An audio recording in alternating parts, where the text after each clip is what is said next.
Hi, and welcome to Granny in the Saddle. And today I've got a good friend of mine, Andrew Leedham, and he's the chairman of the Gate Riding Club. Hi. I thought would be a good idea is if we just went through a schedule and then Andrew, with his expertise on showing, just went through what horses would be suitable for that class and whether this class would be a good choice for you and your horse or your pony. The next ring is the in-hand ring. Again, you start with your best turned out because they should be clean. And the handler's often cleaner because they haven't had to run and get mud or anything else on them. So we will start at best turned out. And again, it is what it says on the tin, isn't it? Okay, so in the in hand, Yep. and I'm going to put you on the spot here. Yep. So what is correct? Is correct an in-hand bridle, a riding bridle, or a halter? Depends on the type. Okay, so as you go through the classes, will you just tell us what's correct? Yeah, Okay, fine. perfect. So, in-hand bridle, again, most of them will have a link onto the bit, and normally it's a nice in-hand bridle will just be a straight baby bit as such with them. In the young stock class, which is our next class, now this is open to any type as long as it's under 3. So it can be a yearling, 2-year-old, 3-year-old, any type it is. So it can be, you can have a Shetland in there, you can have a Shire in there. It doesn't really matter. But as for bridles, you would show that individual horse in its correct type for that. So a Shire would have a halter on, a Welsh would have a halter on. A lot of the natives would have a halter on, unless it's a colt. Now, a colt after its first birthday and its yearling should be bitted. Right. Okay. They should be bitted after that. That's with most of the societies, apart from, which I didn't know until last year, the American miniature horses, which they're not bitted. They have almost like an Arab bridle on with the chain behind their chin. They're the stallions which are showing that. So, yeah. Then we go to the in-hand platted horses or ponies, including the race horses in this.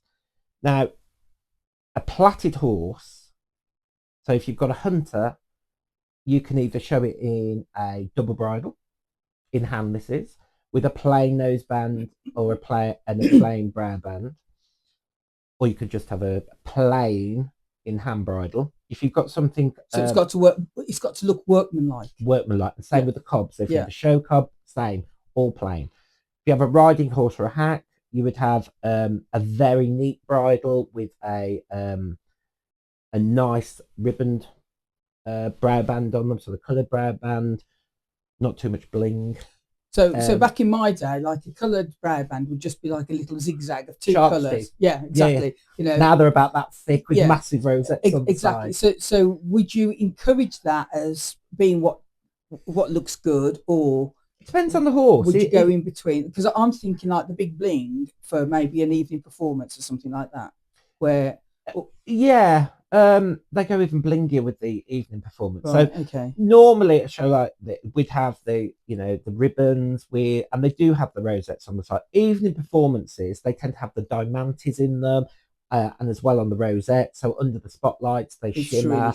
They quite often have metallic ribbons used in the evenings. But for this show, you can go a little bit blingy. You can, but not too much. Yeah, not over the top. Yeah, which some people do. So that'd be your platted horses or ponies. Unless it's a hunter, and then it's workmanlike plain. Yeah.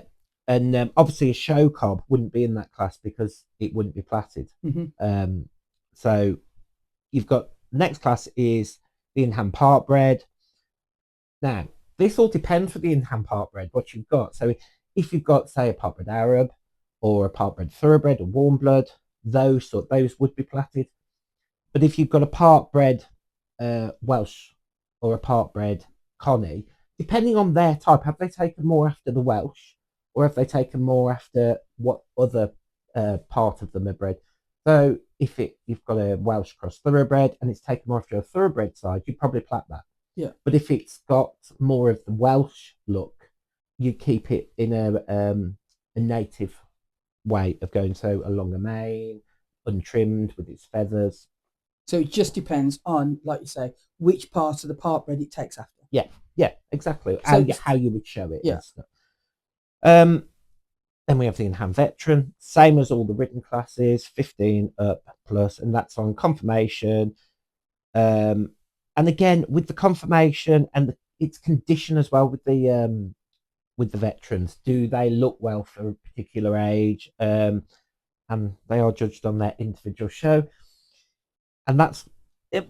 You might think a veteran's going to do the most amazing individual show, but they're normally naughtier. No, I can vouch. Honestly, Dade is the most cantankerous horse on the yard. All the other horses will come in from the field and go into the stable. We quite often see in the veteran classes, especially in the in-hand ones, they walk away from the judge ready to trot back, and they turn and they squeal and then leap up into the air and stuff. Where the 3-year-olds actually being better behaved. But you know what? I love that, because that says to me that horse is enjoying his day out. Yeah, it's having a lovely time. Dade, when Dade goes on the lorry, I mean, he's 28 this year, but when he goes on the lorry, I can literally see him smile. Yeah. Because he's going out. He's got a purpose. When I grew up showing, I could go to maybe 8, 9 local shows to me. They're sadly becoming less and less. The more like event centres are running show jumping, arena eventing, cross country and things like that. The showing world, I think, is the whole grassroots thing just dying. Yeah, I totally agree. And I think it's something that we need to. If you've got local riding clubs in your area, you've got local little shows, you really do need to support it. And more importantly, remember that each and every person that helps at that show is doing so voluntarily, so that you can have a good day out. And they are good days out. I mean, your show in particular, it's almost like a family day out for people, isn't it? It is, yeah. And what I will say, for anybody that is local to the Whittaker area, pop along to the gate, because I'm telling you, you will not find a more friendlier, supportive show than the gate. If you have a problem, somebody will be there to give you a hand, because their whole purpose is for you to have a good day out, and that's very important. And confident building.